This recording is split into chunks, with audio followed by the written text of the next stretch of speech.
What about my alma mater, Jay? Does Michigan and Juwan Howard have to come up with the W's, plural, in the Big Ten tournament in order to make it? What do you think?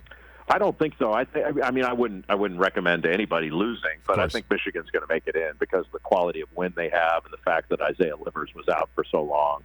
That gives them a little bit of wiggle room there, at least some argument that, hey, wait a minute, we didn't have our best player for this length of time, and when he went out, we were being touted as a top 5 team, and they actually were ranked, I think, 4th when he went out. With him healthy and their whole team healthy, they're top 25 good. So I can't imagine a scenario absent, looking horrible in the Big Ten tournament where they don't make it. What about the blue blood of UCLA out here, losing on a buzzer beater to USC? They're both in the other receiving vote column right now with just single digits. What do you got for me on that front, do you think? Yeah, I don't think the polls mean anything. Okay. So you can be just outside the top 25, and people thinking, hey, man, they're trending up to be one of the better teams, but your overall resume isn't very good. Like, UCLA's metrics aren't great. And we've had teams in the past that have, done well in the Pac-12. Washington, when Lorenzo Romar was there, they won the Pac-12 one year, didn't get in when they didn't win the tournament.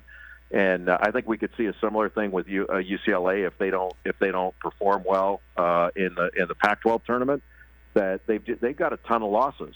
And I think they've lost 12, maybe 13 games, and they've won 18 or 19. Mm-hmm. But, I mean, now Hofstra just made the tournament, which is one of their losses, and they lost to Cal State Fullerton. North Carolina beat them. And they've lost to some of the teams, but most of their losses within the conference have been pretty good. So I think they're in decent shape, but I wouldn't feel comfortable. I think they should. I think they should win a game or two in the Pac-12 tournament, or they can get pushed out. Who's on the bubble for you, Jay? Who needs to have a big conference tournament week in order to get in? There are a bunch of them. I think Stanford has to win. Indiana has to win. I think Providence is going to make it into the field because of how they've finished up, but I wouldn't go losing in the Big East tournament if I were them. I think teams like Cincinnati, Richmond, those teams have to win.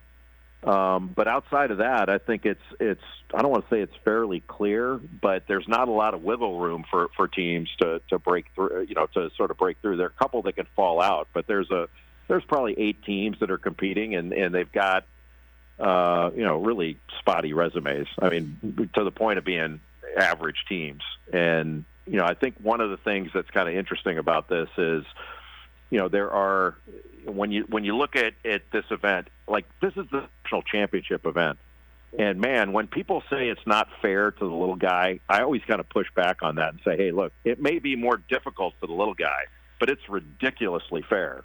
And because the little guy gets to win their conference tournament and get in, and then they have the opportunity to get in as that large, and without playing as tough a schedule. So I think it's really fair.